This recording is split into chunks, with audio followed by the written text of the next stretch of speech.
Hey, it's Sam from Sugar Spun Run, and today we are making brown butter chocolate chunk oatmeal cookies. Or maybe I should just call them brown butter oat cookies. I don't know, the name is kind of a mouthful, but these cookies are a delicious mouthful, and I think you're really going to love them. They have an incredible flavor thanks to brown butter. We're using a nice quality chocolate. Let's just get started. So the brown butter is kind of the key shining star ingredient here that's going to add so much flavor to our cookie. So let's go over how to make that really quickly. We'll do this over on the stovetop. You'll need 1 cup of unsalted butter, and just place this in like a medium-sized saucepan. Cook it over medium-low heat until the butter is melted, and then turn up your heat to medium, and then just continue to cook, stirring frequently. You're going to notice some sizzling, some popping happening, totally normal. Just keep swirling the pan, stirring it with your spatula. And after a little while, you're going to notice some brown bits forming on the bottom of the pan. These are the brown bits for your brown butter. These are perfect. Once that sputtering and sizzling slows down a lot and you're seeing a couple more brown bits, immediately remove that pan from the heat. You do not want to burn your butter, and go ahead and pour that right into a heat-proof bowl. Look at those brown bits.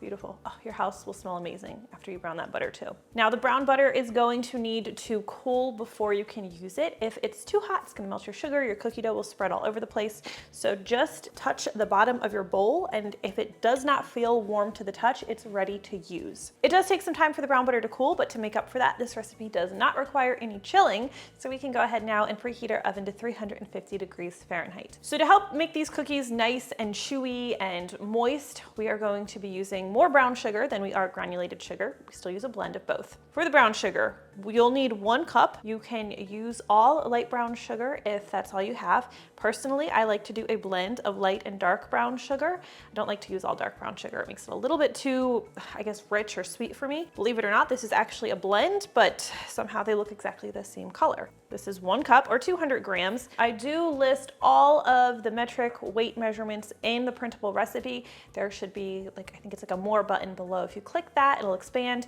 and it will also give you an option to go to the link and print it if that is helpful to you. So like I said, we use less granulated sugar than brown sugar. You'll need 1/2 cup or 100 grams of white granulated sugar. And let's stir everything together. Another pro of making this recipe with this browned butter is there's no mixer required. Everything comes together really easily by hand. Almost forgot my eggs and my salt. So key ingredients when you're making cookies. So for today's recipe, we're going to be using 2 large eggs. I shouldn't have gotten rid of my bowl because I always like to crack my eggs in a separate container. For these eggs, use room temperature eggs. Since our butter is not cold at all, it's actually warm. If you use cold eggs, they could kind of shock the dough and make it more difficult to work with. Cookies just won't be quite as good. Let's crack our eggs. 1. Try to do one of my fancy tricks and crack it with 1 hand. This doesn't always go well. Oh, beautiful. So that's 2 eggs, and we will also add 1½ teaspoons of vanilla extract. Bonus points if you made your own vanilla extract. Don't know if you've watched that video yet, but it's very easy to do, and it's usually cheaper than buying it from the store. All right, now stir these ingredients in with the butter and the sugar, and if you thought things smelled good when you were just browning the butter, right now, things really smell amazing. And you should never ever eat raw cookie dough because it could be dangerous. But let me just tell you, this dough is amazing. Not that I know from trying it, of course. All right, this is looking and smelling beautiful. So we'll just set that aside and grab a separate bowl for your dry ingredients. We start with 2 1/3 cups of all-purpose flour, or 292 grams. And we're going to add 3/4 teaspoon of baking soda and 1/2 teaspoon of baking powder. And we're of course going to add some salt, if I can find my teaspoon. So we'll be putting 1 teaspoon of table salt into our dry ingredients, but you should also have some flaky sea salt on hand because a little sprinkle of that on top goes a long way. It's incredible. All right, we'll whisk these ingredients together and then gradually add them into our wet ingredients.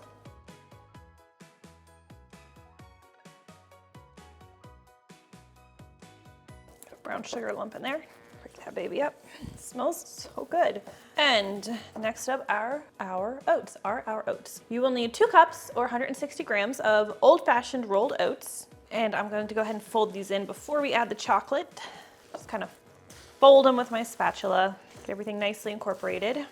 So this recipe uses fewer oats than my classic oatmeal cookie. That recipe is amazing. My oatmeal cookie video is the very first one I ever put on YouTube, so I apologize in advance if you ever watched that one. Nobody should probably ever see that. But anyway, my point is that this recipe uses fewer oats than that one. I specifically wanted a cookie that was not overwhelmingly oaty, if that's a word. So it's a nice hybrid between like a brown butter chocolate chip cookie and an oatmeal cookie.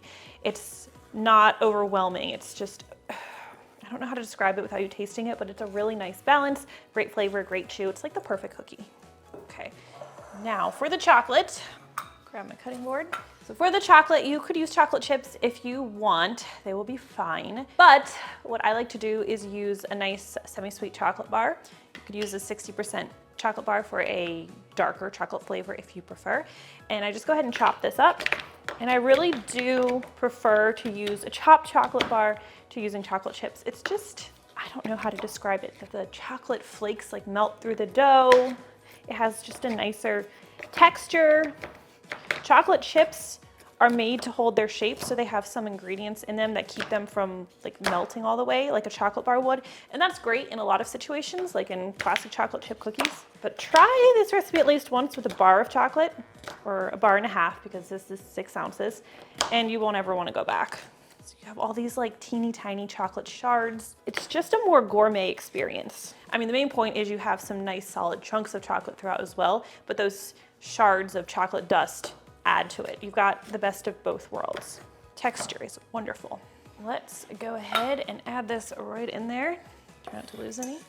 Fold this chocolate right into our dough. And the longer this dough sits, the more dry it is going to become, which is one of the reasons why I don't even recommend chilling. You pretty much want to bake it right away. And if you leave the dough sitting too long, it could become kind of difficult to work with and the cookies may not spread very well. I'll usually even cover the dough with plastic wrap in between batches, so like while one tray is cooking. That way it doesn't dry out too much. All right, grab your baking sheet. Line it with parchment paper if you have some. Otherwise, you would just bake on an ungreased cookie sheet. Honestly, I buy these pre-cut sheets of parchment paper, which might make me sound lazy, but I go through a lot of these. They're amazing. Makes my life so much easier. Maybe I'll remember to link to them, because I do get them on Amazon. For scooping these, I use my 1.5 tablespoon-sized scoop, but I make it nice and rounded, so I'm really using about 2 tablespoons of dough. Oh, I'll have to get a weight on that for you, for those of you who like to weigh it. And you can just drop it right on your baking sheet. You could just drop the cookies and let them go, but for much more uniform cookies, I like to gently roll them. And the dough will kind of try to fall apart in your hands, that's fine. It's normal, I should say. Just kind of form them into nice little balls. The dough will also feel a little bit greasy. That's very normal for a brown butter dough. It shouldn't feel super greasy. It shouldn't be melty or like too soft. That's another problem. Your butter was probably too hot, unfortunately. But if it just kind of is leaving a little grease on your hands, it's normal. We'll space these cookies at least 2 inches apart, and then we will take them over to the center rack of our 350 Fahrenheit preheated oven, where they're going to need to bake for about 10 minutes. When they're finished baking, the edges may be a very light golden brown, but you don't want to overbake these or they'll be dry. If you thought things smelled good before, they really smell amazing when these cookies come out of the oven. Now, within like a minute of them coming out of the oven, you're going to want to sprinkle them with a little bit of flaky sea salt, because that just puts them over the top.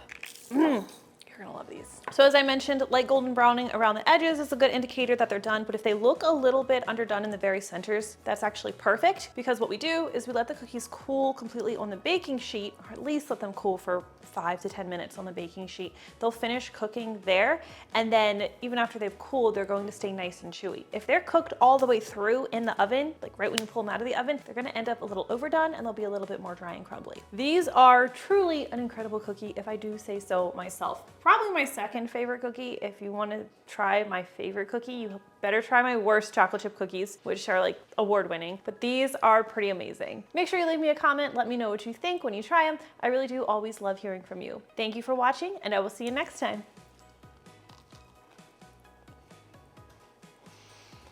It is perfection. Melty chocolate. It is so good. Oh yeah, chocolate. Oh, so good. Cool, you don't want to be in the video?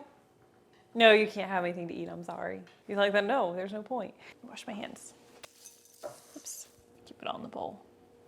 I'm so lame, that's the problem.